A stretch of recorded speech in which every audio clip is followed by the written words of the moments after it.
hayali görmüş olduğunuz ünlü bir markada 75.000 TL olan bu puzzle çantayı çalışacağız. Umarım videomdan memnun kalırsınız. Kanalıma abone olmayı, Instagram'dan beni takip etmeyi ve yaptığınız çantaları bana göndermeyi unutmayın. Hepinize kolaylıklar diliyorum. Çantamı yaparken gerçekten o kadar emek verdim ki o yüzden yorumlarınızı ve beğenilerinizi lütfen eksik etmeyin. Öncelikle çantamın ölçülerinden bahsediyorum. Şu şekilde 35 santim boyu oldu.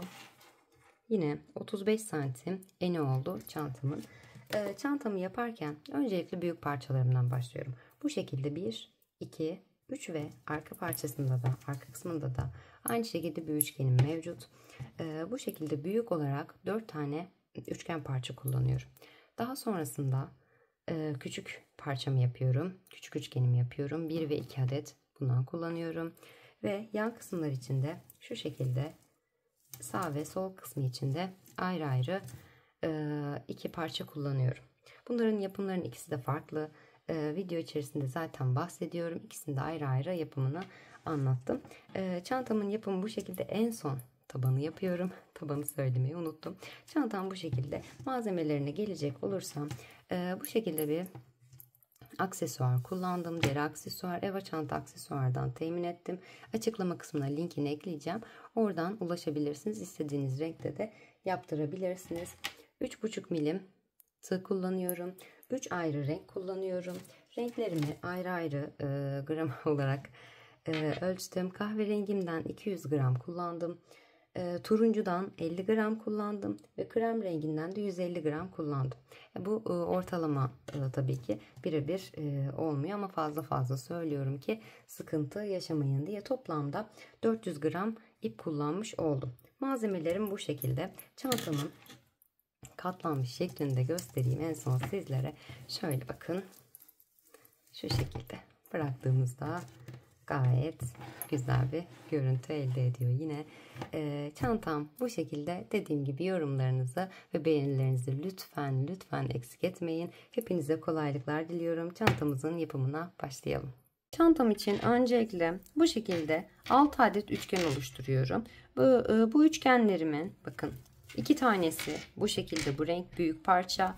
2 tanesi de bu şekilde nar çiçeği ve kahverengi olarak hazırlıyorum. Bundan da 2 tane olacak. Toplamda büyük parçamdan 2 tane, küçük parçamı da tek renk olarak hazırlıyorum. Bundan da 2 tane hazırlayacağız. Parçalarım bu şekilde olacak. Öncelikle büyük parçamın yapımından bahsedeceğim sizlere. Büyük parçamın öncelikle ölçüsünden bahsedeyim. Şöyle bakın 38 santim çantamın eni oldu. Parçamın eni oldu üçgenimin, büyük üçgenimin ve 19 santimde bu şekilde boyu oldu. Ben bunu 88 tane zincirle başladım. Siz daha büyük bir parça yapmak isterseniz 8'in katları olması gerekiyor. Bir büyüğünü yapmak isterseniz mesela 96 zincirle başlamanız gerekiyor. Ya da bir küçüğünü yapmak istiyorsanız 80 zincirle başlamanız gerekiyor. 8'in katları şeklinde olacak bu şekilde üçgen motifimiz. 88 tane zincirimizi çekip gelelim. 88 tane zincirimi çektim. Dediğim gibi 8'in katlarından oluşuyor. Bu ölçü benim için yeterli oldu. Siz daha büyük yapmak istiyorsanız 96, daha küçük yapmak istiyorsanız 80 ile başlayabilirsiniz. Ya da 8'in katları şeklinde istediğiniz büyüklüğe kadar ayarlayabilirsiniz. 88 tane zincirimi çektikten sonra bir tane de bağlama zincir çekiyorum. 88 artı bir zincirim olmuş oluyor. Üst sırama çıkmak için bir zincir çektim. Hemen bakın zincirlerimin şöyle arka kanadını çeviriyorum zincirimin. Biraz daha yakınlaştırayım. Bir zincirimi daha çektim. 88 artı bir zincirim. Buradaki 88. zincirimin bakın ön kısmı burası. Arkasını çevirip buradaki şu şekilde çıkıntılı olan yerlere batacağız. İlk dibine batıyorum. İpimi çekip bir sık iğne yapıyorum ve bir zincir çekip trabzan oluşturmuş oluyorum. Şöyle tekrar göstereyim. Hemen zincirimin 88. zincirimin arka kanadına battım.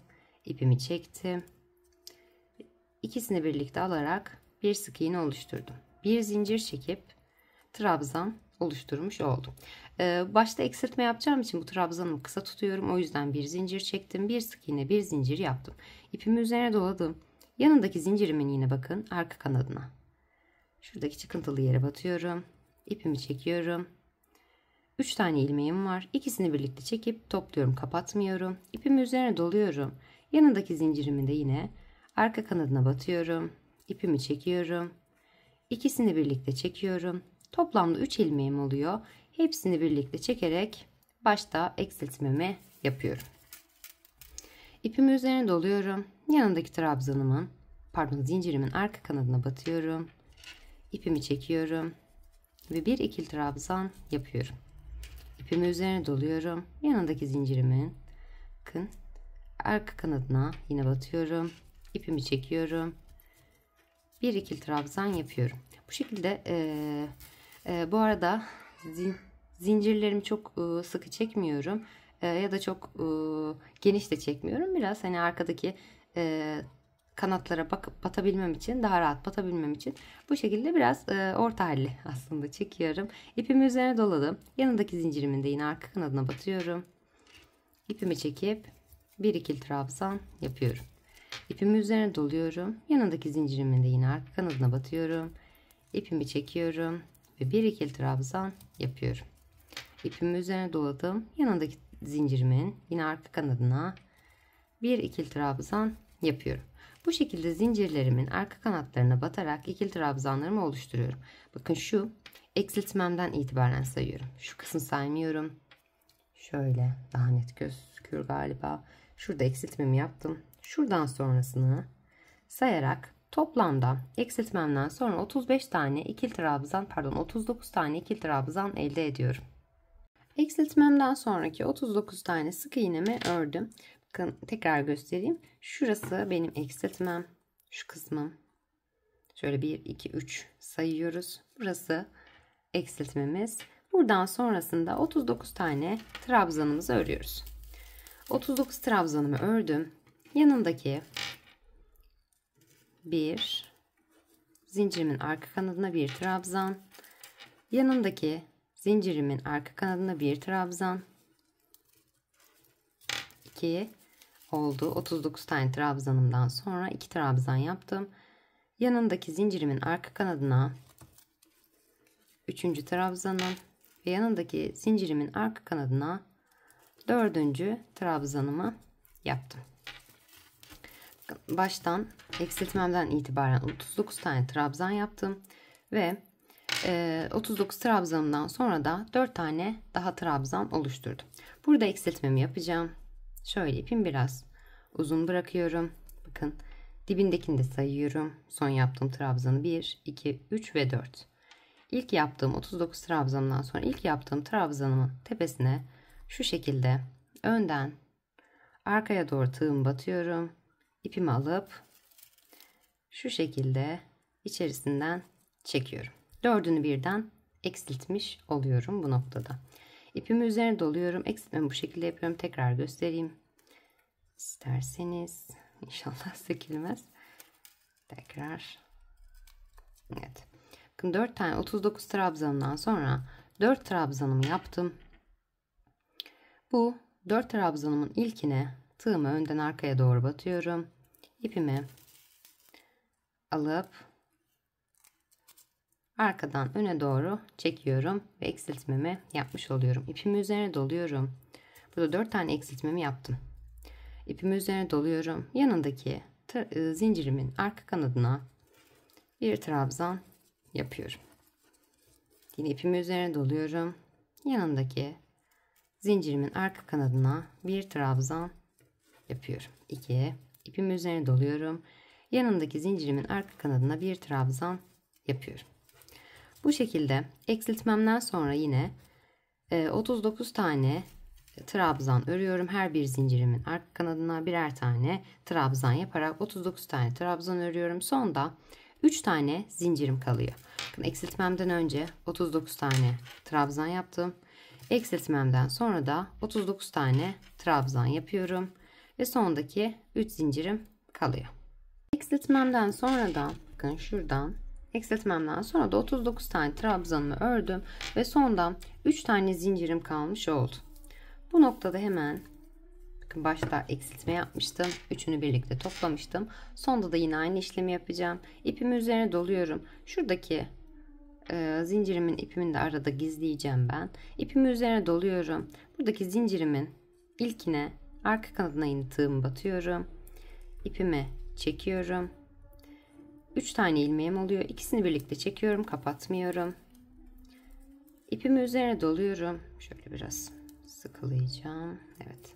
İpimi üzerine doluyorum. Hemen yanındaki zincirimin zincirimin arka kanadına batıyorum. İpimi çekiyorum.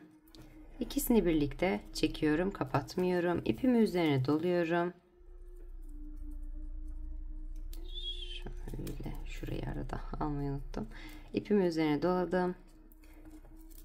İkisini birlikte aldım. 3 tane ilmeğim oluyor. İpimi üzerine dolayıp son zincirimin arka kanadına da batıyorum. İpimi çekiyorum. İkisini birlikte çekiyorum. Tığımda toplamda 4 tane ilmeğim oluyor. Hepsini birlikte çekerek bu noktada eksiltmemi yapıyorum. Bir zincir çekip ipimi biraz şu şekilde uzun tutup kesiyorum. Birinci sıramızı bu şekilde tamamlıyoruz. 88 tane zincir çektik. Artı bir zincirle üst sıramıza çıktık. Başta 3 tane eksiltme, arada 39 tane trabzan, 4 trabzan yapıp ilkinden batarak eksiltmemizi yaptık. 4 eksiltme yaptık. Burada 39 trabzan ve sondaki 3 trabzanını da birlikte toplayıp eksiltmemi yaptım. Birinci sıramı tamamlamış oldum. Birinci sıramın sonunda ilmek sayım 88'den 80'e düşmüş oldu. Her sıramda bu şekilde 8'er 8'er eksilecek. 4 sağ taraftan 4 sol taraftan eksilterek ilerleyeceğiz. Diğer rengimi hazırlayıp geliyorum. Nar çiçeği ipimi aldım. Bakın burada başladığım yerden yine düz kısmından, örgümün düz kısmından, şuradaki ipten anlarsınız zaten, burası son, burası başlangıç. Başlangıç yerimden şöyle ipimi ayarlayarak buradan hemen şöyle yaparsanız daha doğru olacaktır sizin için. Bir zincir, 2 ve 3. Bakın, üçünün birleşim noktası şurası. Kestiğim nokta, şuradan başlayacağım. 1, 2 ve 3. Şöyle daha yakından göstereyim. 1, 2 ve 3. Üçüncüye batıyorum. Şu şekilde batıyorum. Üst kısımdan, tam ortasından batarak arkadaki, bakın arkada 3 tane kanadım var. Yani 3 tanesini birleştirdiğim nokta, üçünü birlikte alıyorum. İpimi tığım battıktan sonra yukarıdan aşağı doğru ipimi şu şekilde çevirerek içerisinden geçiriyorum. Ve bu noktada 1, 2 zincir çekiyorum. İpimi üzerine doluyorum. Ben ipimi şu şekilde gizliyorum. Onu da göstermek istiyorum size. Buradaki kaçmasın, kaymasın, daha sonradan çıkmasın diye. 2 tane zincirimi çektim. İpimi üzerine doladım. Bu noktada. Gizlemek için şu kalan parça ipimi, bakın bunu önden arkadan öne doğru alıyorum. Bunu da önden arkaya doğru. Bakın bu parça olan ipim. Şöyle duruyor. Bu şekilde normal ipim örgümü yaparken bunu da arada şu şekilde önden arkaya doğru alıyorum. Bunu ip olarak saymıyorum, yani görmezden geliyorum örerken. Hemen yanındaki trabzanımın 2 tane zincirimi yaptım, ipimi üzerine doladım. Yanındaki trabzanımın yine şu şekilde ortasından batıyorum. Şöyle ortasından batarak, bakın yukarıdan tepesinden şöyle batıyorum. Arkadaki yine şöyle 2 kanadını almış oluyorum. Şuralara batıyoruz yani. İpimi çekiyorum. Burada ikisini birlikte alıyorum. Kapatmıyorum. İpimi üzerine doluyorum. Yine eksiltme yapacağım başta. Her zaman başta ve sonda ve ortada eksiltmelerim var. Üçgen parçalarımda. İpimi üzerine doladım. Yanındaki trabzanımın yine ortasından bakın. Şuradan şöyle batıyorum. Ve arkadaki şöyle iki kanadını almış oluyorum. İpimi çekiyorum. Bakın ikisini birlikte çekiyorum. 3 tane ilmeğim oluyor. Hepsini birlikte kapatıyorum. Ve eksiltmemi yapmış oluyorum. Bir önceki sıramda eksiltmemden sonra 39 tane trabzan örmüştüm. Her sıramda 4'er 4'er 4 sağdan 4 soldan eksilteceğim demiştim. Eksiliyor yani. 39 tane trabzanımı ördüm bir önceki sıramda. Bu sıramda 35 tane trabzan öreceğim eksiltmemden sonra. Bir önceki de 39 ördük. 4 eksilttik. 35 oldu bir sonraki sıramızda. İpimi üzerine doluyorum. Yanındaki trabzanımın yine eksiltmemi yaptıktan sonra yanındaki trabzanımın şöyle üstünden batarak arka kanadını alıyorum. İpimi çekiyorum ve bir ikili trabzan yapıyorum. İpimi üzerine doluyorum. Yanındaki trabzanımın yine bakın ortasından batıyorum. Arkadaki iki kanadını da almış oluyorum. İpimi çekip ikisini birlikte çekiyorum. İpimi üzerine doluyorum. Yanındakine batıyorum. İpimi çekiyorum ve bir ikili trabzan yapıyorum. İpimi üzerine doluyorum. Yanındakinin yine ortasından batarak şöyle arka kanadını da alarak ipimi çekiyorum ve bir ikili trabzan yapıyorum. Bu şekilde eksiltmemden sonra eksiltme yerim şurası. Eksiltmemden sonra şu anda 4 tane trabzan yaptım. Toplamda 35 tane trabzan yaparak ilerliyorum. Eksiltmelerimden sonra 35 tane trabzanımı ördüm. Eksiltmemi yaptım. Sonraki trabzanların ortasından batarak arkadaki kanatlarını da alarak 35 tane ikili trabzanımı oluşturdum. İpimi üzerine doluyorum bu noktada. Bir önceki sıramdakinin aynısını yapacağım yine. 35 trabzanımı yaptım. Yanındaki trabzanıma yine tepeden ortasından batarak arkadaki iki kanadını alıyorum. İpimi çekip bir ikili trabzan yapıyorum. 35 trabzandan sonra bir trabzan yaptım. İpimi üzerine doluyorum. Bakın burası. Şurada bir trabzanım var. Şurada da kestiğim nokta var. Buraya üstten iki kanadını almadan farklı bir yöntemle batacağım ki şu aradaki boşluk kapansın. Daha düzgün dursun. Şu şekilde üst üste binsin diye. İpimizi üzerimize aldık. Üzerine doladım. Bakın bu sefer ön kısımdan batıyorum. Şöyle. Yine ortasından batıyorum.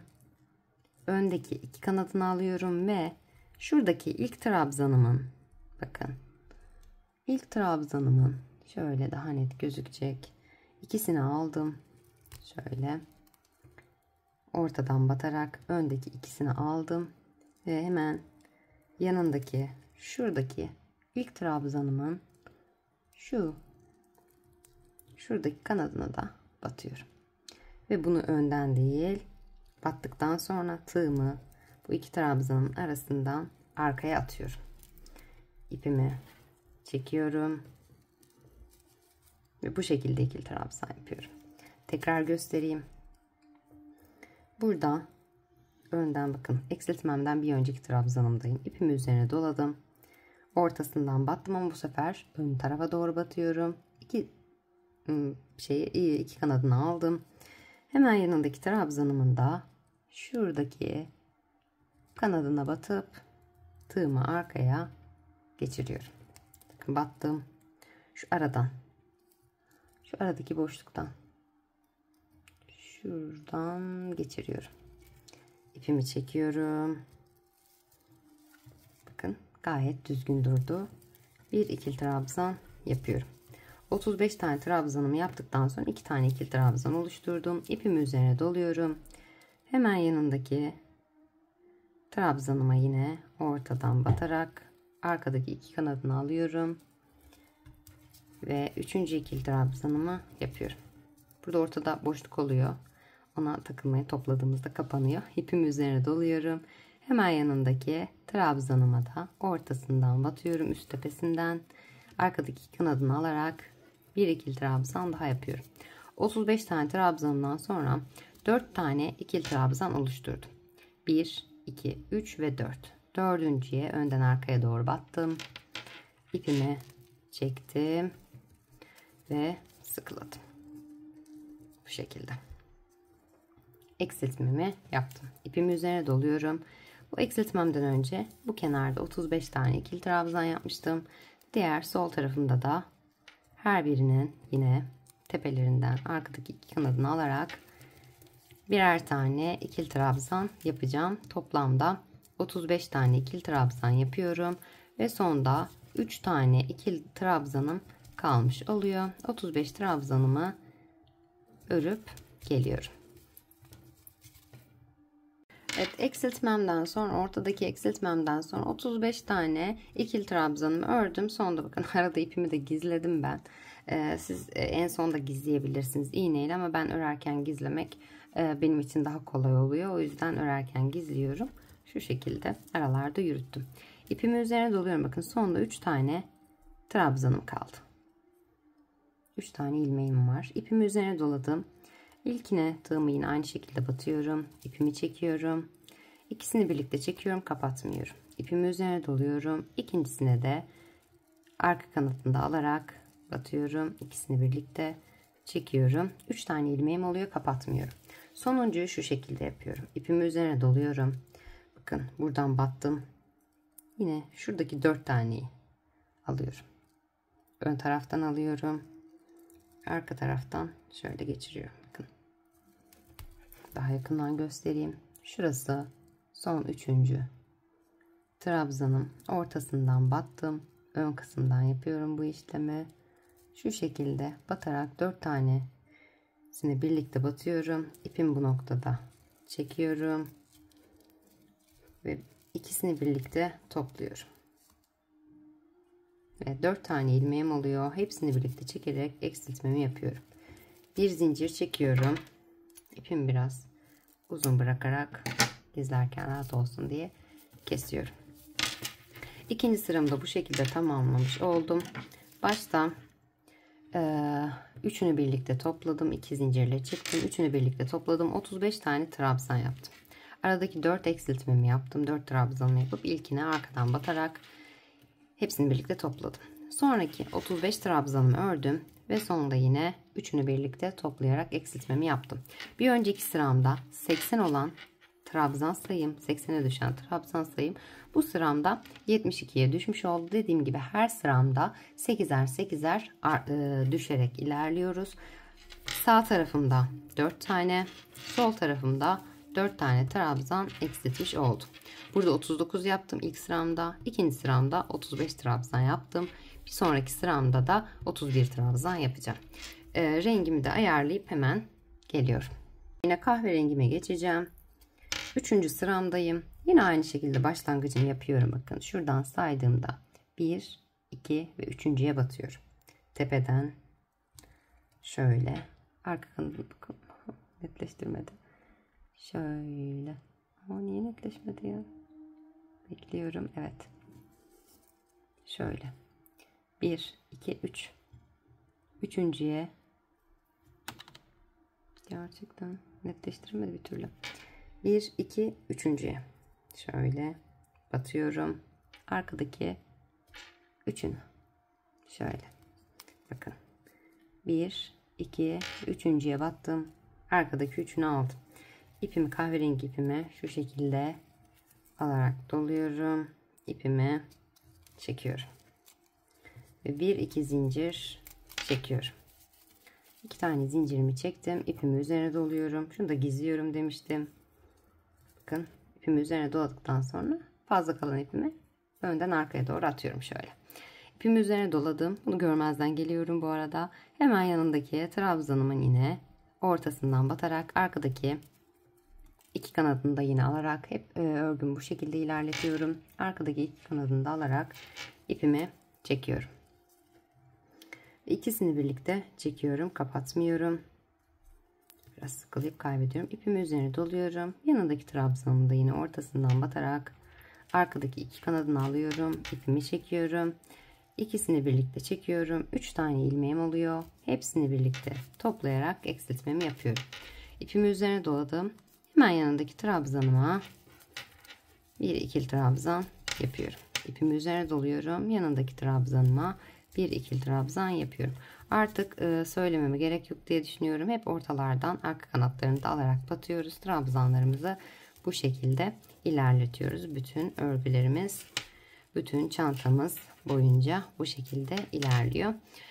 Bir önceki sıramda ne demiştim? 35 tane eksiltmemden sonra 35 tane trabzan ördüm. Daha sonrasında eksiltme yaptım. Bu sıramda da 4 eksiltiyorum sağda ve solda. 35 olan trabzanımı eksiltmemden sonra 35 olan trabzanımı burada eksiltmemden sonra 31'e düşürüyorum. 31 tane ikili trabzan yaparak geliyorum. Evet, 3. sıramda da eksiltmemden sonra 31 tane trabzanımı oluşturdum. İpimi üzerine doluyorum. Yandaki 4 trabzanımı yine örüyorum. Bir tane ikili trabzan yaptım. İpimi üzerine doladım. Bakın burada ne yapıyoruz demiştim. Önden alıyoruz bu sefer. Ortadan batarak öndeki iki kanadını alıyorum. Ve yanındaki trabzanımın da şuradaki kanadına batıyorum. İpimi, tığımı şu iki trabzanın arasından arkaya alıyorum. İpimi çekiyorum. Ve bir ikili trabzan yapıyorum. İpimi üzerine doladım. Yanındaki trabzanımın yine ortasından batıyorum. Arkadaki iki kanadını da alarak 3. ikili trabzanımı yapıyorum. İpimi üzerine doluyorum. Yanındaki trabzanımın yine ortasından batarak arkadaki iki kanadını da alarak 4. ikili trabzanımı da alıyorum. İpimi biraz uzun tutarak 1, 2, 3 ve 4 tane trabzan sayıp ilk trabzanımın tepesinden şu şekilde önden arkaya doğru batarak ipimi arkadan öne doğru çekiyorum ve eksiltmemi yapıyorum. İpimi üzerine doluyorum. Arkadaki hemen yanındaki trabzanımın arkadaki iki kanadını alarak bir ikili trabzan yapıyorum. İpimi üzerine doluyorum. Yanındaki trabzanımın yine arkadaki iki kanadına ikili trabzan, yanındakine yine ikili trabzan yapıyorum. Bu şekilde eksiltmemden önce 31 tane trabzan yapmıştım. Eksiltmemden sonra da yine 31 tane trabzan yaparak sonda 3 tane trabzanım kalana dek ilerliyorum. Eksiltmemden sonraki 31 tane trabzanımı da hazırladım. Sonda bakın 3 tane yine şurası çok gözükmüyor ama ipimi arada gizlediğim için 3 tane trabzanım kaldı. İpimi üzerine doluyorum. Bu 3 trabzanımı tekrar eksilteceğim. Hemen yanındaki ilk trabzanıma batıyorum. İkisini birlikte çekiyorum, kapatmıyorum. İpimi üzerine doluyorum. Yanındaki trabzanımın üzerine batıyorum. İkisini birlikte çekiyorum, kapatmıyorum. İpimi üzerine doluyorum. Son trabzanı ne yapıyoruz demiştim. Şu şekilde önden alıyoruz yine. Tepesinden battım, ortasından ve şuradaki 4'ünü birlikte aldım. İpimi çekiyorum. İkisini birlikte çekiyorum. Tamam anneciğim, gördüm. Göktuğ uyurken çekemedim bugün videoyu, maalesef uyumadı. O yüzden biraz videoda acele ettiğim için çekmem gerekti. Hepsini birlikte çektim. 4 tane ilmeğim var. Bu noktada hepsini birlikte çekerek eksiltmemi yapıyorum. Ve bir zincir çekip ipimi bu noktada kesiyorum. Ve buradan 3. sıramı da tamamlamış oluyorum. Bir önceki sıramda 72'ye düştü demiştim trabzan sayım. Bu sıramda da 72-64'e düşmüş oldu. 4. sıramı için ipimi hazırlayıp geliyorum. Renk geçişimi yapmadan önce şu şekilde kısa bir bilgi vermek istiyorum. Yani iki videoyu aslında detaylı olarak, iki parçayı detaylı olarak anlatmak istiyorum. En son demiştim ki 3. sıramı da tamamladıktan sonra 64 tane ilmeğim kaldı eksiltmelerimle beraber. 3 sıramı büyük parçada bu şekilde tamamladım. Büyük parçam şöyle, küçük parçamdan 3 sıra fazla oluyor toplamda. Büyük parçamı 11 sıra örüyorum. Küçük parçamı 8 sıra örüyorum toplamda. Ve küçük parçama bakın, büyük parçama 88 tane zincirle başlamıştım. Küçük parçama 64 tane zincirle başlıyorum. Yani 3 sıra eksik olduğunda bakın şöyle 3. sıranın tam üstüne binmiş oluyor. Yani 4. sıramdan itibaren küçük parçamı büyük parçamla aynı yapıyorum. Buraya kadar büyük parçam farklı. Buradan sonrası küçük parçamla aynı. Küçük parçamı detaylı olarak anlatıp videomu uzatmak istemiyorum. O yüzden genel olarak bir üzerinden göstereceğim hemen. Daha sonrasını zaten bu videomla aynı şekilde yaparak devam ettirebiliyorsunuz. Hemen bakın, bunun için küçük parçamda tek renk kullanıyorum demiştim. 64 tane zincirimi çektim. Büyük parçamda 3. sıramdayım. 4. sırama geçtim. 4. sıramla aynı şekilde yapacağım bunu. 64 tane zincirimi çektim. Başlangıcını göstermek için yapıyorum. Zincirimi çektim ve burada bir bağlama zincir çekerek, yine ötekinde de 88 artı 1 çekmiştim. Burada da 64 artı 1 çektim. Siz şöyle, şunu da detayını da vereyim. 64 zincir çektim. Çünkü benim parçam, büyük parçam 88'den oluşuyor. Eğer bunu 88 değil de 96 üzerinden yapıyor olsaydım, yani bir sıra daha büyük yapıyor olsaydım, yine 3. sıramı 3 sıramı baz alıyordum. Yani küçük parçamı 3 sıra daha eksik yapıyorum. Öyle olunca hani 96 ile başlayınca küçük parçam 4. sırama denk gelmiş oluyor yine. 4. sıramda da 72 tane trabzanım, 72 tane zincirimin olması gerekiyor. Yani siz parçalarınızı değiştirdiyseniz özellikle buna da dikkat edin. Büyük parçam küçük parçamdan her zaman 3 sıra daha küçük oluyor. Bunu daha büyük de yapmış olabilirsiniz. Atıyorum dediğim gibi bunu 96 ile başladınız ve 11 sıra değil de 12 sıra örmeniz gerekiyor. Bunu da öyle olunca küçüğü de 72 ile başlayıp evet 72 ile başlayıp 9 sıra örmeniz gerekiyor. Yani bir sıra arttırdıysanız küçükten de bir sıra arttırmanız gerekiyor. Onu kafanızda eşitleyerek 4. sıradan itibaren yapmanız gerekiyor. Aslında biraz da onun için tam 4. sıradayken çekmek istedim. Daha detaylı anlatabileyim diye. 64 tane zincirimi çektikten sonra bir tane de bağlama zinciri çektim bu noktada. Hemen yanındaki 64. zincirimin, biraz sıkı çekmişim bunu. 64'ümü tekrar çekeyim. Şöyle. Ve 65. İkinci zincirimin yine arka kanadına batıyorum tığımı. Aynı şekilde başlıyorum diğeriyle. İpimi çekiyorum. Ve bir sık iğne yapıp bir zincir çekiyorum. İpimi üzerine doluyorum. Yanındakinin arka kanadına batıyorum. İkisini birlikte çekiyorum. Kapatmıyorum. İpimi üzerine doluyorum. Yanındaki zincirimin yine arka kanadına batıyorum. İpimi çekiyorum. İkisini birlikte çekerek 3 tane ilmek elde ediyorum. Ve hepsini birlikte toplayarak eksiltmemi yapıyorum. İpimi üzerine dolayıp yanındaki zincirimin arka kanadına batıyorum. Bir ikili trabzan yapıyorum. İpimi üzerine doluyorum. Yanındaki zincirimin yine arka kanadına batarak ikili trabzan yapıyorum. Yani 64 tane zincirle başlayıp bir tane bağlama zinciri yaptıktan sonra burada nasıl yaptıysam işlemlerimi aynı şekilde devam ediyorum. Bu sıramda en başta eksiltmemi yapacağım. Üçünü birlikte toplayıp 27 tane trabzan ördükten sonra eksiltmemi yapacağım.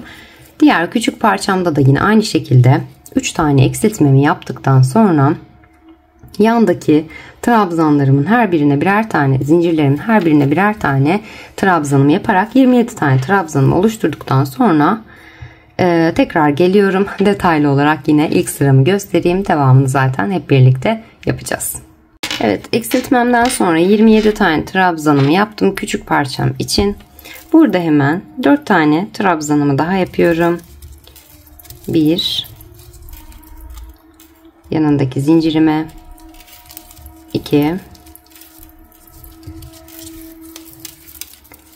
yanındakine 3 ve yanındakine 4. trabzanımı yapıyorum. İpimi biraz uzun tutarak 1, 2, 3 ve 4 trabzan geriye gidiyorum. İlk yapmış olduğum 27 trabzandan sonra ilk yapmış olduğum trabzanıma önden arkaya doğru batarak ipimi arkadan öne doğru çekiyorum ve eksiltmemi yapıyorum. Zincir falan çekmiyorduk buradan. İpimi üzerine doluyorum. Yanındaki zincirime ikili trabzanımı yaparak devam ediyorum. Burada 27 ile başladım. Eksiltmemden sonra 27 trabzan, arada 4 eksiltme sonunda 27 trabzan ve sonunda 3 eksiltme yapıyorum. Bu şekilde her sıramda, küçük parçamda da büyük parçamda da her sıramda 4 sağda 4 solda eksilterek ilerliyorum. Küçük parçamda ikinci sıramda burada 27 olan trabzan sayım, ikinci sıramda 23'e, üçüncü sıramda 19'a, dördüncü sıramda 15'e, 8. sıramda 11'e, pardon 8 diyorum, 5. sıramda 11'e, 6. sıramda 7'ye ve 7. sıramda 3'e düşmüş oluyor. 8. sıramda da hepsini birlikte topluyorum zaten. Bundan sonrası da aynı şekilde ilerliyor. Dediğim gibi 4 sağda 4 solda her sıramda toplamda 8'er tane eksiltme yapıyorum. Şu an birinci sıramı 27 olarak, ikinci sıramı 23 olarak, üçüncü sıramı 19 olarak ilerleterek 8 sıra halinde küçük parçamı tamamlıyorum tek renk olarak. Bitirdiğimde ipimi yine koparıyorum, baştan başlıyorum. Aynı işlemleri burada olduğu gibi devam ettirerek küçük parçamı hazırlıyorum. Bu şekilde 8 sıra olarak. Şimdi büyük parçamdan hemen devam ediyorum. Büyük parçam ne demiştim? Küçük parçamın 4. sırası, küçük parçamın 1. sırası. Büyük parçamın 4. sırası, küçük parçamın 1. sırası. Şimdi ipimi hazırlayıp büyük parçamdan devam ediyorum. Evet, ipimi hazırladım. Bakın buradan saydığımda 4. sıramda 1, 2 ve 3.'ye. Şuradaki. Yani hepsinin birleşim noktasına şu şekilde tepeden batarak üçünü birlikte alıyorum. İpimi şöyle çevirerek içerisinden geçirip 2 zincir çekiyorum. İpimi üzerine doluyorum. Yanındaki ilk sık iğneme batıyorum. Pardon, trabzanıma batıyorum. İpimi çekiyorum. Ve ikisini birlikte çekiyorum. İpimi üzerine doladım. Yanındaki trabzanımın yine arka kanatlarına batıyorum. İkisini birlikte çekiyorum. 3 tane ilmeğim oluyor. Hepsini birlikte çekerek eksiltmemi yapıyorum. İpimi üzerine doluyorum. Yanındaki trabzanıma bir trabzan yapıyorum. Ne demiştim? Büyük parçamın 4. sırası, küçük parçamın ilk sırası. İlk sırada ne yaptık? 27 tane ikili trabzan oluşturduk. 27 tane ikili trabzanımızı oluşturup geliyorum. Eksiltmemden sonra 27 tane ikili trabzanımı oluşturdum. Yanındaki trabzanıma bir trabzan yapıyorum. İkinci trabzanımıza nasıl yapıyorduk? Önden iki kanadını alıyorum ve yanındakinin de kanadını alıyorum. Arkadan tığımı geçirip ipimi çekiyorum ve bir ikili trabzan yapıyorum. İlk başta zor oluyor ama bir iki sıradan sonra alışıyorsunuz buna. Gerçekten ilk başta zorlayınca zor gelmesin. Daha sonrasında eliniz alışıyor, tak tak örülüyor. 2 tane trabzanımı yaptım. Yanındaki trabzanıma da bir ikili trabzan yapıyorum ve yanındaki trabzanıma da bir ikili trabzan yapıyorum. 4 tane ikili trabzanımı oluşturdum. İlk yapmış olduğum 1, 2, 3, 4 sayıyorum. Dördüncünün tepesine tığımı batıp ipimi çekiyorum ve eksiltmemi yapıyorum. Sonraki 27 trabzanımı yine örüp sonunda eksiltmem için geliyorum. Ortadaki eksiltmemden sonra 27 tane trabzanımı oluşturdum. Sonunda ipimi üzerine dolayıp 3 tane trabzanım kaldı. Hemen dibindeki ilk trabzanıma batıyorum. İkisini birlikte çekiyorum. Kapatmıyorum. İpimi üzerine doluyorum. Yanındakine batıyorum. İpimi çekiyorum. Kapatmıyorum. İpimi üzerine alıp sonu şu şekilde yapıyorduk. Dördünü birlikte batıp ipimi çekiyorum.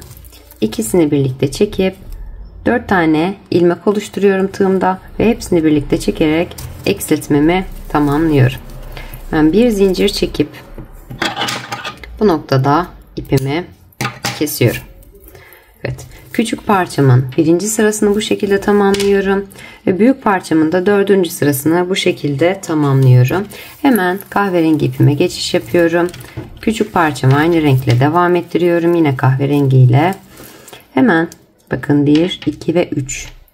Üçüncünün şu topladığım yerin tepesine batarak arkadan şöyle 3 ilmeği birlikte alıyorum. İpimi şöyle çevirerek çekiyorum ve 1-2 zincir çekiyorum. İpimi üzerine doluyorum. Yanındaki trabzanımın tepesine yine batıyorum. İpimi çekip ikisini birlikte çekiyorum. İpimi üzerine doluyorum. Yanındaki trabzanımın yine ortasından batarak ikisini birlikte çekiyorum.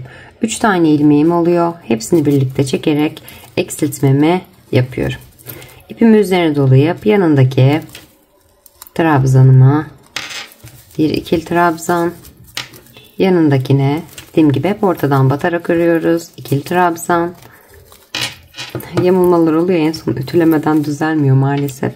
Sizin de olursa, normal benim elim biraz da sıkı. Yanındakine de yine ikili trabzan yapıyorum. Bu şekilde bir önceki sıramda 27 tane trabzan yapmıştım. Eksiltmemden sonra bu sıramda 23 tane trabzan yapıyorum. Büyük parçamın 5. sırası, küçük parçamın 2. sırasındayım. 23 tane trabzanımı yapıp eksiltmem için geliyorum. Eksiltmelerimden sonra 23 tane ikili trabzanımı oluşturdum. İpimi üzerine doluyorum. Hemen yanındaki trabzanıma tığımı batıp ipimi çekip bir ikili trabzan yapıyorum. İpimi üzerine doluyorum. 23 trabzanımdan sonra ilkini yaptım. İkincisinde nasıl yapıyorduk? Önden batıyoruz ilk ikisine ve yanındaki trabzanıma da şu şekilde batıyorum. İpimi, tığımı arkaya iterek şöyle hemen ipimi bu noktadan çekiyorum ve bir ikili trabzan daha yapıyorum. 2 oldu. Yanındaki trabzanımın tepesine batıyorum. 3. ikili trabzanımı yapıyorum. İpimi üzerine dolayıp yanındakine batıp 4. ikili trabzanımı yapıyorum. Burada hemen 1, 2, 3 ve 4.'ye yani 23 trabzanından sonra ilk yapmış olduğum trabzanıma batarak ipimi çekip eksiltmemi ipim toplandı. Evet. İpimi çekip eksiltmemi yapıyorum. İpimi üzerine doluyorum. Yanındaki trabzanlarımın her birine birer tane ikili trabzan yaparak 23 tane ikili trabzanımı oluşturup sonda 3 tane trabzanım kalana dek ilerliyorum. 23 tane eksiltmemden sonra 23 tane ikili trabzanımı oluşturdum. Hemen burada bakın 3 tane trabzanım kaldı. İlkine tığımı batıyorum. İkisini birlikte çekiyorum, kapatmıyorum. İpimi üzerine doluyorum. Yanındakine batıyorum. İkisini birlikte çekiyorum, kapatmıyorum. İpimi üzerine doluyorum.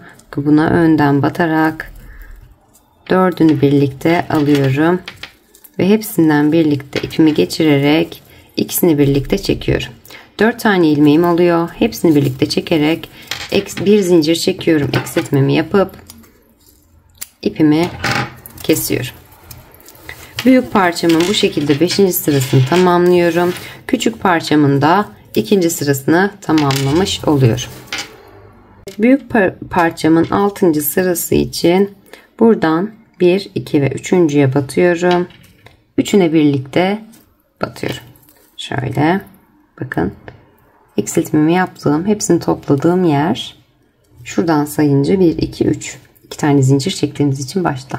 Buradaki üçüne birlikte batarak ipimi çekiyorum. 1 ve 2 zincirle 6. sırama, büyük parçamın 6. sırasına başlıyorum. Küçük parçamın da 3. sırasına başlamış oluyorum. İpimi üzerine doluyorum. Yanındaki trabzanımın ortasından batarak ikisini birlikte çekiyorum. İpimi üzerine doluyorum. Yanındaki trabzanımın ortasından batarak ikisini birlikte çekiyorum. 3 tane ilmeğim oluyor. Hepsini birlikte toplayarak eksiltmemi yapıyorum. Aradaki 19 trabzanımı örüyorum. Bir önceki sıramda 23 yapmıştım. 23'ten 4 eksiltiyorum. Sağda ve solda 4'er tane eksiltiyoruz demiştim. 23'ten 4 eksiltiyorum. 19 trabzan yapıyorum. 19 tane ikili trabzanımı yaptım. Eksiltmemden sonra ipimi üzerine dolayıp yanındaki trabzanıma bir ikili trabzan, yanındakine ikinci ikili trabzanım. İkinciyi yaparken ben de unuttum. Şöyle ipimi üzerine dolayıp buradan ikisini birlikte ve yanındakinin üçüncüsüne batarak arkaya alıyorum tığımı, ipimi çekiyorum ve bir ikili trabzan yapıyorum. İkinci ikili trabzanımı oluşturdum. İpimi üzerine doladım. Yanındakine üçüncü ikili trabzanım. İpimi üzerine dolayıp yanındakine dördüncü ikili trabzanımı yaptım. Burada ipimi biraz uzun bırakıp 1, 2, 3 ve dördüncünün tepesinden tığımı batıyorum. Ve arkadan öne doğru çekerek eksiltmemi yapıyorum. İpimi üzerine doluyorum. Yanındaki yine 19 trabzanımı örüyorum. Sonda 3 tane trabzanım kalana dek ilerliyorum. Eksiltmemden sonraki 19 trabzanımı örerek sonda 3 tane trabzanım kalana dek ilerledim. İpimi üzerine dolayıp yanındaki trabzanımı batıyorum. İkisini birlikte çekiyorum, kapatmıyorum. İpimi üzerine doluyorum. Yanındakine batıyorum. İpimi çekiyorum. İkisini birlikte çekiyorum, kapatmıyorum. İpimi üzerine doluyorum. Bakın sona yine önden batarak ipimi çekiyorum. İkisini birlikte çekerek 4 tane ilmek oluşturup hepsini birlikte çekerek eksiltmemi yapıp bir zincirimi çekiyorum ve ipimi bu noktada kesiyorum. Bu şekilde büyük parçamın 6. sırasını tamamlıyorum. Küçük parçamın da 3. sırasını tamamlamış oluyorum. Artık mantığını anladığınızı düşünüyorum. Bakın burada 19 tane trabzan, burada 19 tane trabzan yaptık. Her sıramızda 4 sağdan 4 soldan eksilterek ilerledik. Bir sonraki sıramızda büyük parçamızın 7. küçük parçamızın 4. sırasında bu 19 olan aradaki trabzan sayısı 14'e düşecek. Pardon, 15'e düşecek. Yine aynı şekilde 4. sıramızda da küçük parçamızın 4. sırasında da 14'e düşecek. 15'e düşecek pardon. Bir sonraki sıramda 11, bir sonraki sıramda 7 ve bir sonraki sıramda 3'e düşerek 10. sırama kadar, büyük parçamda 10. sırama kadar her sıramda sağda ve solda 4'er tane düşürerek ilerliyorum 10. sırama kadar. Küçük parçamda da her sırada 4 sağdan 4 soldan düşürerek 7. sırama yapıp 8. sırama kadar ilerliyorum. Bu şekilde dediğim gibi eksiltmeler sağda ve solda aynı. Ortada 4 tane yapıp ilkine batıyoruz. Önden çekerek kapatıyoruz ve eksiltmemizi yapıyoruz. Aradaki trabzan sayılarım da her sıramda düşüyor. Kenarlarda herhangi bir oynama yapmıyoruz. Bu şekilde büyük parçamda 10. sıramı tamamlıyorum. 11. sıramın başında buluşuyorum. Küçük parçamda da aynı işlemlere devam ederek 7. sıramı tamamlayıp 8. sıramda sizlerle buluşuyorum. Evet, küçük ve büyük üçgenlerimi yeteri kadar hazırladım. Küçük üçgenimde 8 sıramı ördüm. 8. sıramı büyükte göstereceğim. Aynı işlemi uyguluyoruz zaten. Bu şekilde dönmeler oluyor. Henüz ütülemedim. En son hepsini toplu olarak ütüleyeceğim. Bu şekilde küçük parçamı son 8 sıra halinde tamamladım. Büyük parçamı da 11. sırasındayım. Aynı şekilde küçük parçamı da aynı şekilde bitiriyorum. Öncelikle kahverengi ipimi alıyorum. Son sıramda kahverengi sırama geçmiş oldum. Burada hemen bakın 1, 2, 3.'ye tığımı ortadan şu şekilde batıyorum. Şöyle biraz kamerayı şöyle kaldırmam gerekecek. Evet. Bu şekilde batıyorum. İpimi arkadan her zamanki gibi dolayarak çekiyorum. 1 ve 2 zincir çekiyorum. İpimi üzerine alıyorum.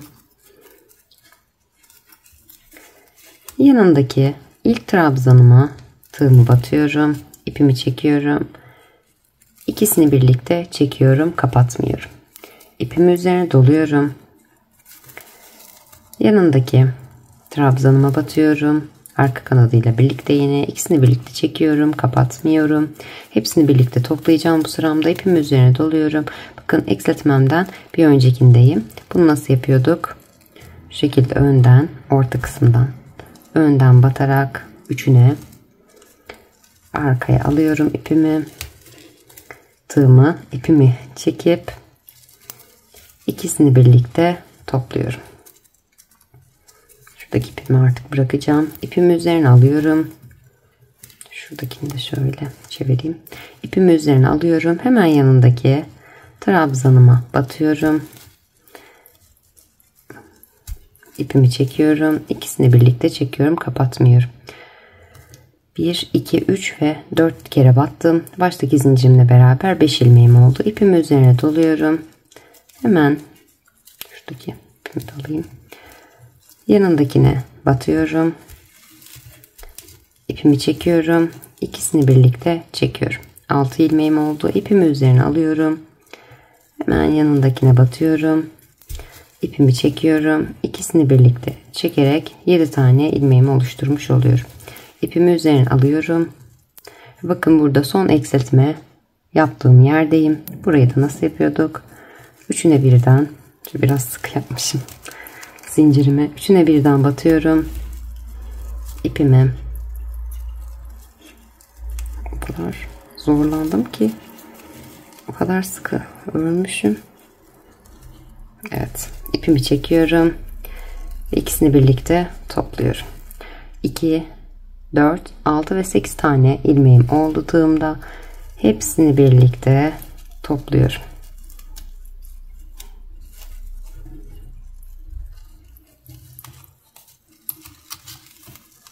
Ve sıkı bir zincir çekiyorum. Bir zincir daha çekiyorum. Daha sonradan açılmaması için buradan ipimi kesiyorum. Burayı iyice şu şekilde sıkılıyorum. Daha sonrasında bakın şurası ortada kaldığı için şöyle arasından tekrar geçirerek ipimi şu şekilde aralardan daha ince bir tığ ile yapsak daha kolay olacak gerçekten. Bir numara daha küçük bir tığla yapmak gerekiyor. Evet. Bu şekilde aradan geçirip şu kısmı düzeltiyorum ve bu ipimi de arkada gizleyeceğim. Daha sonra iplerimi temizliyorum. Ve yan parçalarıma bu üçgenlerimin hepsini hazırladıktan sonra yan parçalarımın yapımına geçiyorum. Evet, çantamın parçalarını tamamladıktan sonra bu küçük üçgenimizin sağ ve sol kısımlarına ikişer tane yan parça ekleyeceğiz. Birer tane yan parça ekleyeceğiz. Sol ve sağ parçamızın ikisi de birbirinden farklı. O yüzden ikisini de teker teker anlatacağım. Öncelikle sayılarımı neye göre belirlediğimi söyleyeyim. Sol parçamdan başladığımı da belirtmek istiyorum. Öncelikle bakın burada ortadan şu uzun kenarı baz alıyorum. Ortada 4 tane birleştirdiğimiz kesim yaptığımız yer var. Şöyle. 2 ve 4. Bu 4 tanenin tam ortasına işaretleyicimi takıyorum. Bir tanesini işaretleyicimin bakın solundan sayayım. İşaretleyicimin solundan buradan birinciyi saymıyorum. Solundaki ilki. Şunu saymıyorum. Hemen bunu saymadan yanındakileri 2, 4, 6, 8, 10, 12, 14, 16, 18, 20, 22, 24, 26, 28, 30 ve 31 tane trabzan ilmek sayısına ulaşıyorum. 31 burada var.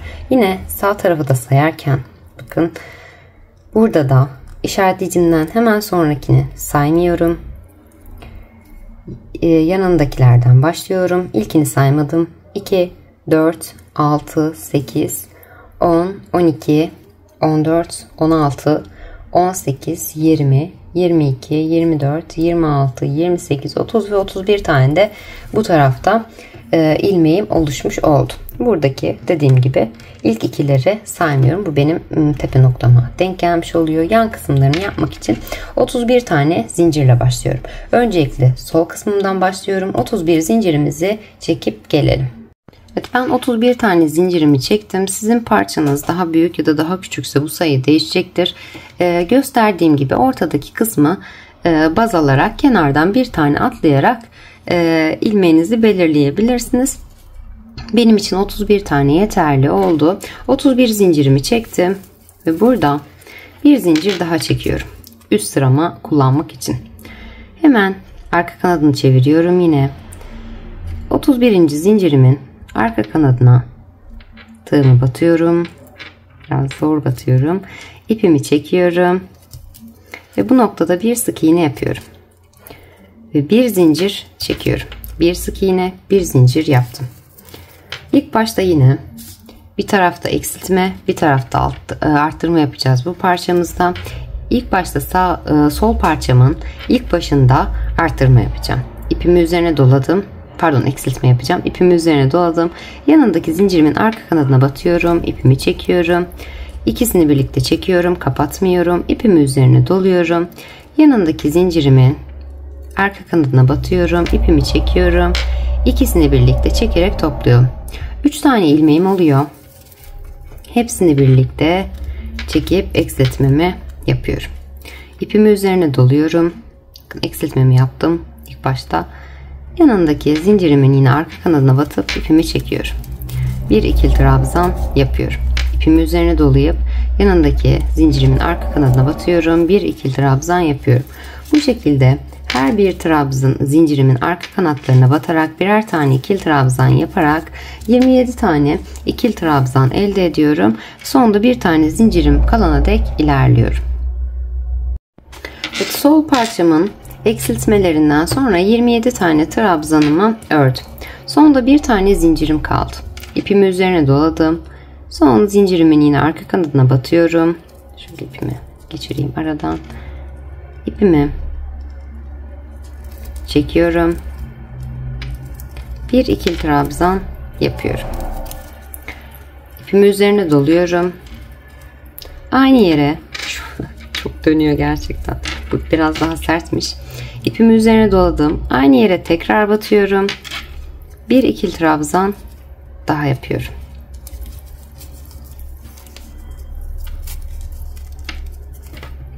İpimi üzerine doluyorum ve aynı yere tekrar batarak bir ikili trabzan daha oluşturuyorum. Toplamda 3 tane ikili trabzan yaparak arttırmamı yapmış oldum ve bir tane zincir çekip bu noktada ipimi kesiyorum. Evet, sol parçamda başta eksiltme, arada 27 trabzan ve sonda 3 tane batarak arttırmamı yapmış oldum. İkinci sırama geçiyorum. Toplamda yine bu arada 31 tane trabzanım elde ediyorum. Hep 31 oluyor. Başta ve sonda eksiltme ve arttırma ile birbirini tamamlayarak 31 trabzana tamamlamış oluyorum. Burada hemen bakın 1, 2 ve 3. Diğerinde başladığım şekilde başlıyorum. Hemen buradaki yine 3 tane arka kanadı var. Buraya batarak şöyle ipimi çevirip çekiyorum. 1 ve 2 zincir çekiyorum. İpimi üzerine doluyorum. Ve yanındakine geçip yanındakine batıyorum. İpimi çekiyorum. İkisini birlikte çekiyorum, kapatmıyorum. İpimi üzerine doluyorum. Yanındaki trabzanımın yine arkadaki iki kanadına batıyorum. İpimi çekiyorum. İkisini birlikte çekiyorum. 3 tane ilmeğim oluyor. Hepsini birlikte çekerek eksiltmemi yapıyorum. İpimi üzerine doluyorum. Yanındaki yine 27 trabzanımı örüyorum. Sayılarım hep aynı. 27 trabzanımı örüyorum ve sonunda bir tane trabzanım kalana dek ilerliyorum. Evet, sol parçamda eksiltmemden sonra 27 tane trabzanımı yaptıktan sonra sonunda bir tane ikili trabzanım kaldı. İpimi üzerine dolayıp buraya arttırma yapacağım. Son trabzanımın yine arka kanadına batarak arka kanatlarına ipimi çekiyorum ve bir ikili trabzan yapıyorum. Aynı yere tekrar batıyorum. Bir ikili trabzan daha yapıyorum. İkinci ikili trabzanım oldu. İpimi üzerine dolayarak aynı yere tekrar batarak Üçüncü ikili trabzanımı yapıyorum. Başta 3 tane topladım. Sonda 3 tane arttırdım. Ve bir zincir çekip ipimi bu noktada kesiyorum. Bu sol parçamı tam olarak bu şekilde ilerletiyorum. Yani başka herhangi bir işlem yapmıyorum. Başta eksiltme, üçünü birlikte topluyorum. Sonda arttırma. Başta eksiltme, sonda arttırma. Başta eksiltme, sonda arttırma şeklinde ilerleyerek sol parçamı bu şekilde ilerletiyorum. Şöyle yapıyorum ben renklerimi. 3 sıra krem, 1 sıra kahve, 2 sıra krem, 1 sıra kahve, 3 sıra krem, 1 sıra kahve şeklinde ilerleteceğim parçamı. Bu sol parçamı bu şekilde ilerleterek toplamda 7 sıra bu şekilde 31 trabzanımı başta eksilterek sonda arttırarak devam ettiriyorum. Sol parçamı bu şekilde, sağ parçamın da başlangıç kısmını hep birlikte yapalım. Evet, sağ parçam içinde sol parçamla yaptığım işlemin tam tersini yapacağım. Yani yine 31 tane zincirle başlıyorum. 31 tane zincirimi çektim. Ekstra bir zincir daha çekiyorum. Üst sırama geçişte kullanacağım için hemen 31. zincirimin yine arka kanadına batıyorum. Tığımı, ipimi çekip eksiltmemi yapıyorum. Pardon, sık iğnemi yapıyorum. 1 ve 2 zincir çekiyorum bu sefer. Burada arttırma yapacağım için bu yarım trabzan şeklinde değil de tam trabzan şeklinde durması için 3 tane zincir çekiyorum sağ tarafımdaki başlangıçta. Burada sol tarafımda başta eksiltme, sonda arttırma yapmıştım. Sağ tarafımda da tam tersini yapıyorum. Başta arttırma, sonda eksiltme yapacağım. 2 tane zincirimi çektim. Sık iğnemi yaptım. 2 zincirimi çektim. İpimi üzerine dolayıp aynı yere, bakın, aynı zincirimin içerisine tekrar batıyorum. Bir ikili trabzan daha yapıyorum. İpimi üzerine dolayıp aynı yere tekrar batarak bir ikili trabzan daha yapıyorum. En başta 31. zincirimin üzerine 3 tane arttırma yapmış oldum. 3 tane trabzan yapmış oldum. İpimi üzerine doluyorum. Yanındaki zincirimin arka kanadına batarak bir ikili trabzan yapıyorum. İpimi üzerine doluyorum. Yanındaki zincirimin yine arka kanadına batarak bir ikili trabzan yapıyorum. İpimi üzerine dolayıp yanındaki zincirimin yine arka kanadına batarak ikili trabzan yapıyorum. Bu şekilde yine 27 tane arada 27 tane ikili trabzan oluşturuyorum.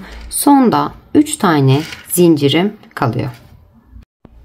Başta arttırmamı yaptıktan sonra 27 tane ikili trabzanımı tamamladım. Sonda 3 tane bu şekilde zincirim kalmış oldu. İpimi üzerine doluyorum. Sondaki üçünü de eksiltme yapacağım. Yandaki zincire arka kanadını tığım batıyorum. İpimi çekiyorum. İkisini birlikte çekiyorum. İpimi üzerine doluyorum. Şunu şöyle bir yamultmam gerekecek artık. Evet. İpimi üzerine doluyorum. Yanındaki zincirimin yine arka kanadına batıyorum. Çok sıkı çekmişim bu zinciri. Evet. İpimi çekiyorum. İkisini birlikte çekerek topluyorum. Kapatmıyorum. İpimi üzerine doluyorum ve son zincirimin arka kanadına da batarak ipimi çekiyorum. İkisini birlikte çekiyorum. 4 tane ilmeğim oluyor. Hepsini birlikte çekerek eksiltmemi yapıyorum. Bir zincir çekiyorum ve ipimi bu noktada kesiyorum. Sağ parçamın birinci sırasını bu şekilde hazırlıyorum. Hemen ikinci sırasını şöyle aynı renkle devam ediyorum. 3 sıra bunda nasıl yaptıysam diğerinde de aynı şekilde 3 sıra krem olarak ilerleyeceğim. Hemen bakın, burada başta şöyle 3 tane zincirimiz vardı. Yani bir sık iğne, 2 zincir. İkinci zincire tepesine şöyle ortadan tığımı alıyorum, batıyorum. Şöyle. Arkadaki iki kanadını almış oluyorum yine. Şöyle bakın. Ortadan batarak ipimi çeviriyorum. İpimi çekip 1 2 ve 3 zincir çekiyorum. İpimi üzerine doluyorum. Aynı zincirin olduğu yere tekrar batıyorum. İpimi çekiyorum ve bir ikili trabzan yapıyorum. İpimi üzerine doluyorum. Aynı yere tekrar batarak üçüncü ikili trabzanımı oluşturuyorum. Başta çekmiş olduğum 3 tane zincirimi de trabzan olarak kabul ediyorum. Başta arttırmamı yaptım. İpimi üzerine doluyorum. Yanındaki trabzanımın arka kanadına batarak bir ikili trabzan yapıyorum. İpimi üzerine doluyorum. Yanındakine ikili trabzanımı yapıyorum. Yine bu şekilde her bir trabzanın üzerine birer tane ikili trabzan yaparak 27 tane ikili trabzanımı oluşturuyorum. Sonunda 3 tane trabzanım kalana dek ilerliyorum. Evet, aradaki arttırmamdan sonraki aradaki 27 tane trabzanımı ördüm ve sonda 1, 2 ve 3 tane trabzanım kalmış oldu. Bunlarda yine eksiltme yapacağım. İpimi üzerine doluyorum. Yanındaki trabzanın arka kanadına batarak ipimi çekiyorum ve ikisini birlikte çekiyorum. İpimi üzerine doluyorum. Yanındaki trabzanımın yine arka kanatlarına batarak ipimi çekiyorum. İkisini birlikte çekiyorum. Kapatmıyorum. İpimi üzerine doluyorum. Burası önemli. Son trabzanım. Burayı bir öncekinde nasıl yapıyorduk? Tepeden batıyorum. Böyle dördünü birlikte alıyorum. İpimi arasından geçirip ikisini birlikte topluyorum. 4 tane ilmeğim oluyor. Tığımda hepsini birlikte toplayarak eksiltmemi yapıyorum ve bir zincir çekip ipimi bu noktada kesiyorum. Sağ parçamı da bu şekilde ilerletiyorum. Başta artırma, sonda eksiltme, arada 27 tane trabzan. Başta 3 kere batıyorum. 3 zincir çekip 2 kere ikili trabzan yapıyorum aynı yere. Aradaki 27 trabzanı örüyorum ve sondaki 3 trabzanımı hep birlikte topluyorum. Bu şekilde yine diğer parçamda olduğu gibi 3 sıra krem, 1 sıra kahve, 2 sıra krem, 1 sıra kahve şeklinde ilerleyerek 7 sıra hiçbir farklılık yapmadan başta arttırma, sonda eksiltme yaparak sağ parçamı da bu şekilde tamamlayıp geliyorum. Evet, sağ ve sol parçamın şu şekilde belli oluyor zaten. Burası sağ, burası sol parçam. İkisinin de 7 sırasını bu şekilde hazırladım. 3 krem, 1 kahve, 2 krem, 1 kahve, 3 krem, 1 kahve, 2 krem, 1 kahve şeklinde hazırladım. Bundan sonraki sıralarda farklılık olacak. İkisini de ben aynı anda yürütüyorum. Hemen buradan krem rengi ipimizi alıp geliyoruz. Evet, krem rengi ipimi aldım ve sol parçamdan devam ediyorum. Öncelikle sol parçamı göstereceğim. Sol parçamızda ne yapmıştık? Başlarken eksiltme, bitirirken arttırma yapmıştık. Artık arttırmalarımızı yapmıyoruz. Düz olarak örüyoruz. Eksiltmelerimize sadece devam ediyoruz ve başlarken eksiltmelerimizi yapıyoruz. Hemen bu noktadan şurası değiyor. Şöyle çevireceğim. Evet. Eksiltme yaptım. Bakın 1, 2 ve 3.'ye buradan tığımı batıyorum. Arkadaki 3 ilmeği alıyorum. Bu şekilde.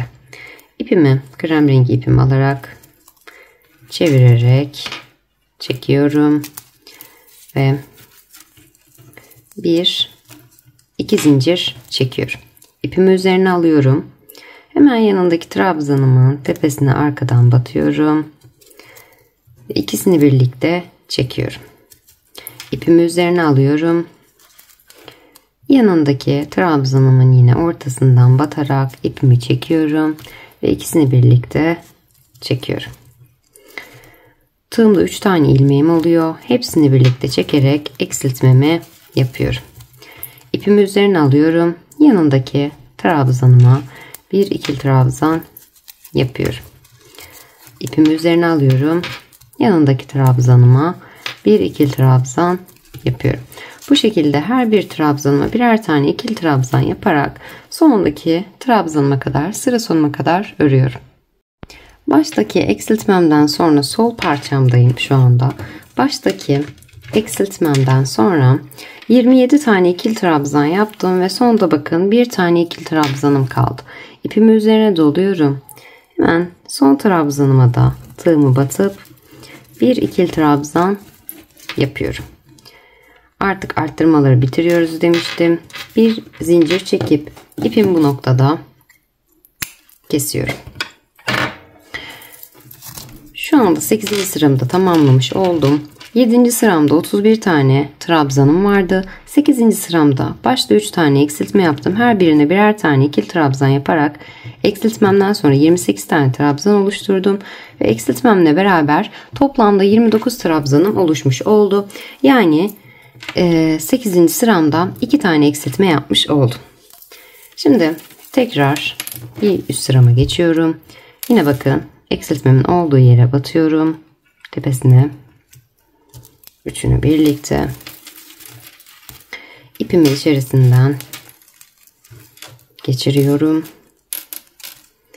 ve 2 zincir çekiyorum. İpimi üzerine doluyorum.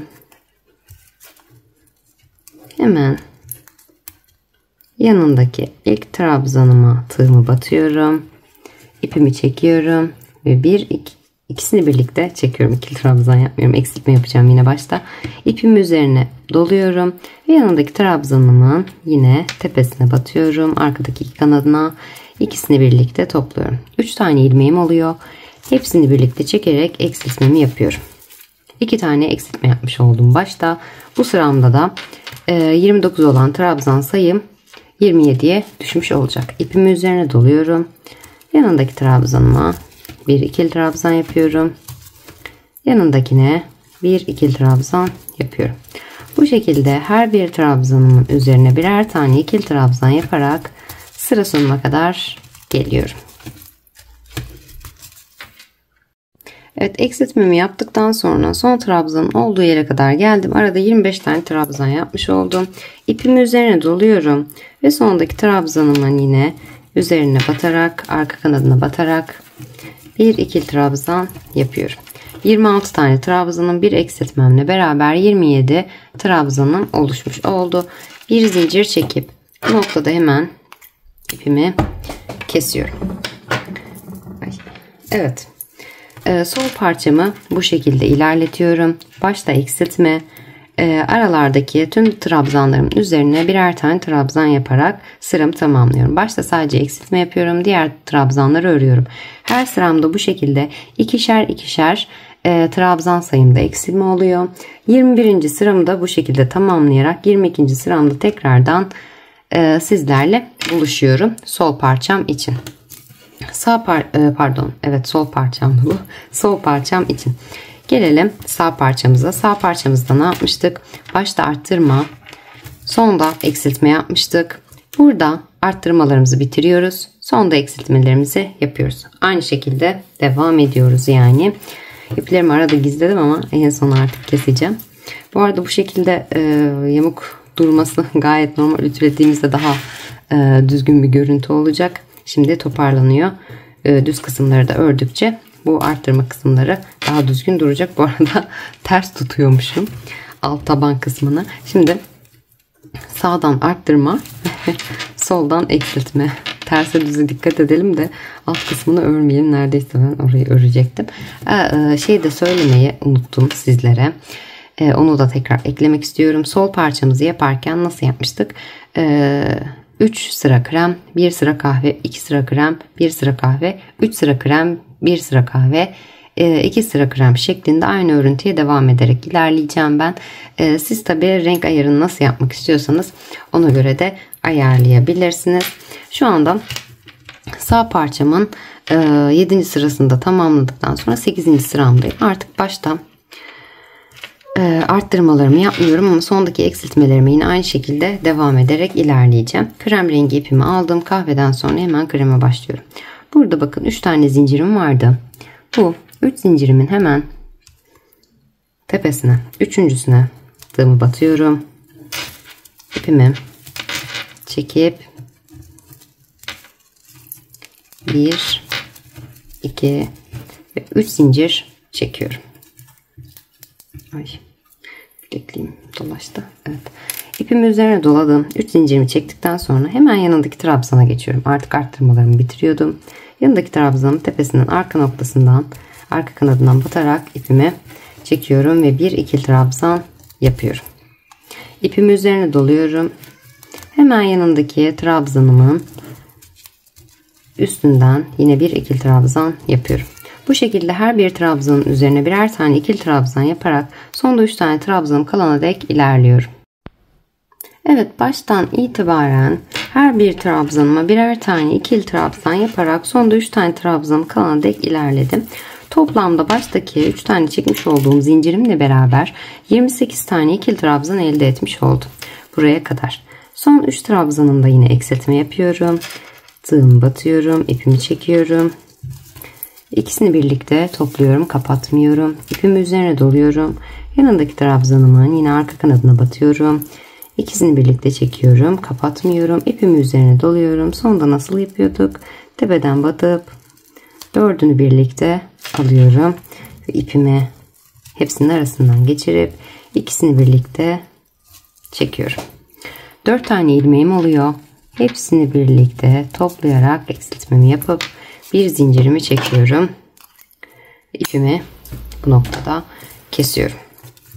Toplamda bir önceki sıramda 31 olan trabzan sayım 29'a düşmüş oldu bu sıramda. Bunda sağ parçamı da bu şekilde ilerletiyorum. Başta herhangi bir eksiltme arttırma yapmıyorum. 3 tane zincirle başlıyorum. Aynı buradaki gibi her bir trabzanıma birer tane ikili trabzan yapıyorum. Sondaki 3 tane trabzanımla hepsini birlikte toplayarak eksiltmemi yapıyorum. Başta bir işlem yapmıyorum. Sonda eksiltme yapıyorum. Bu şekilde her bir sıramda ikişer ikişer eksilerek 22. sırama kadar bu şekilde ilerliyorum. Şu anda 8. sıramdayım. 8. sıramı bitirdim. 22. sırama gelene kadar son olarak 21. sıramda yapıp aynı şekilde eksiltmelerime devam ediyorum. Şöyle 3 gram 1 kahve, 2 gram 1 kahve, 3 gram 1 kahve, 2 gram 1 kahve şeklinde aynı örüntüye devam ediyorum. Bu şekilde 22. sıramıza kadar sol ve sağ parçalarımızı hazırlayarak hemen gelelim. Evet, sağ ve sol parçalarımı hazırladım. Sağ parçamızda ne yapmıştık? İlk başta bu şekilde bir tarafta eksiltme, bir tarafta arttırma, sağ tarafta arttırma, sol tarafta eksiltme yaparak ilerledik. Daha sonrasında sağ tarafta arttırmalarımızı bitirip başlarken 3 tane zincirle başlayıp her bir trabzanımızı ördük ve sondaki 3 ilmeğin hepsini birlikte toplayarak ilerledik. Bu şekilde ne kadar ilerledik? 21. sıramıza kadar geldik. 22. sırada da hepsini toplayacağımı söylemiştim. Sağ parçamda 22. sıramda da hepsini toplayarak bitirdim. Sol parçamda aynı işlem olduğu için sağ parçamda tekrar göstermedim. Hemen buradan sol parçamı aldım. Sol parçamızda ne yaptık? Başta eksiltme, sonda arttırma yaparak ilerledik. Daha sonrasında başta eksiltmelerimize devam ederek sondaki trabzanlarımıza arttırmalarımızı bitirerek her bir trabzanımızı ördük. Bu şekilde 21 sıra ilerledik ve 22. sıranın başındayım şu anda. Son olarak son 21. sıramda bakın eksiltmem var. Şurada 1, 2 ve 3 tane trabzan elde etmiş oldum. Aynı şekilde sağ parçamda da aynı şekilde son sıramda eksiltmem ve 3 tane toplamda trabzanımı elde etmiş oldum. Bu noktada hemen krem rengi ipimi alıyorum. Bakın en son kahvedeydim. 2 sıra krem, 1 sıra kahve ve 1 sıra kremle bitireceğim. Burada hemen 1, 2 ve 3 tane zincirim gözüküyor şöyle. Başladığım nokta her zamanki gibi başlıyorum. Tığımı batıyorum. Bu 3 ilmeğimi birden ipimi çekip 1 ve 2 tane zincirimi çekiyorum. Bakın sağ parçamda 3 zincirle başlıyordum hep. Aynı trabzan sayısında olması için. Son 22. sıramda yine sağ parçamın da bitiminde 2 tane zincirle başlıyorum ki eksiltmem tam olsun. Bir tane trabzan fazladan durmasın diye. Burada yaptığımızın aynısını yapıyoruz birebir. Kafanızı karıştırmasın. 2 tane zincirimi çektim. İpimi üzerine aldım. Şurada şöyle zincirimi biraz sıkılayım. İpimi üzerine aldım. Hemen dibindeki ilk trabzanıma batıyorum. İpimi çekiyorum. İkisini birlikte çekerek topluyorum. İpimi üzerine alıyorum. Bakın bu noktada sondaki trabzanımın üzerine de tığımı batıyorum. İpimi çekiyorum. İkisini birlikte topluyorum. Toplamda 3 tane ilmeğim oluyor tığımda. Hepsini birlikte topluyorum ve bir zincir çekip, daha 2 zincir çeksem daha sağlam olacak. Bir zincir, 2 zincirle kapatıyorum ve bu şekilde sıkılıyorum. Parçam da bu şekilde hazırlanmış oluyor. Bütün parçalarımızı hazırladık. Şimdi bütün parçalarımızı ütüleyip tekrar geliyorum. Evet, tüm parçalarımın ütüsünü tamamladım. Bu şekilde iplerini temizledim ve hazırladım. Son olarak şundan bahsetmek istiyorum sizlere. Bakın, yan parçalarımı yaparken ben neye dikkat ettim? Önemli olan nokta bu. Siz eğer daha büyük ya da daha küçük yaptıysanız aynı ölçülerde, aynı sayılarda tutmayacaktır. İlk başta başlarken bahsetmedim bundan. Çünkü videonun sonunda anlayabileceğiniz bir kavramdı. O yüzden videonun sonuna getirdim. Şöyle biraz yakınlaştırıyorum hemen. Akşam saatleri olduğu için biraz parlıyor olabilir. O yüzden kusura bakmayın. Hemen bakın. Şu şekilde ikili parçamı, büyük parçamı alıyorum. Şuradan itibaren saymaya başlıyorum. 2, 4, 6, 8, 10. Şurayı 2 sayıyorum. 12. 1 ve 2 şeklinde 12, 13, 14, 15, 16, 17, 18, 19, 20, 21 ve 22. Bakın toplamda 22 sıra oldu burası. Tamamen gerçekten puzzle bir çanta. Tamamen yapboz bir çanta yani. 22 tane burada 22 sıram oluştu. Aynı şekilde yan parçamı da 22 sırayla hazırladım. Siz bu 22 sıradan daha fazla yaptıysanız, bunu atıyorum 23 sıra yaptınız, 24 sıra yaptınız, daha büyük yaptınız ya da 20 sıra yapıp daha küçük yaptınız. Bunu neye göre baz alıyoruz? Burada ayarlarken. Buradaki yan parçamda 22 sıra tamamlamadan önce, bakın hatırlarsanız şurada 7 sıralık bir hem kenarda hem iki kenarda da bir tarafta arttırma, bir tarafta eksiltme yaparak ilerlemiştim. Bu kısmın şurası benim tabanıma gelecek. Tabanımı da buna göre baz alıyorum zaten. Tabanıma gelecek kısımdan devam ediyorum arttırmama. Yani atıyorum siz 22 sıra değil de 23 sıra yaptınız. Burayı 7 sıra değil de 8 sıra yapacaksınız. Ya da 24 sıra yaptıysanız 7 sıra değil de 9 sıra yapacaksınız. Tabandan büyüteceksiniz. Parçamız büyüdüğü için. Daha küçük yapacaksınız. 7 sıra değil de 6, 5. Yani buradaki sıra sayınıza göre. Yani atıyorum ben 22 sıra yaptım. Siz 21 sıra yaptıysanız 6 sıra bu şekilde taban kısmını öreceksiniz. Yani hem sağdan hem soldan arttırma yaparak 6 sıra bu şekilde öreceksiniz. Hem sol parçasında hem sağ parçasında bu şekilde ilerleyeceksiniz. Mantığımız yan parçalarda da bu. Şimdi artık bütün parçalarımı şu şekilde tuttuğunuzda eşit durmuyor hiçbir zaman. Bu da aklınızda bulunsun, iki taraflı olarak tuttuğunuzda şu şekilde üst üste koyduğunuzda, yani tersini iki tersini karşılıklı denk getirdiğinizde eşit oluyor parçalarınız. Acaba yamuk mu yaptım demeyin.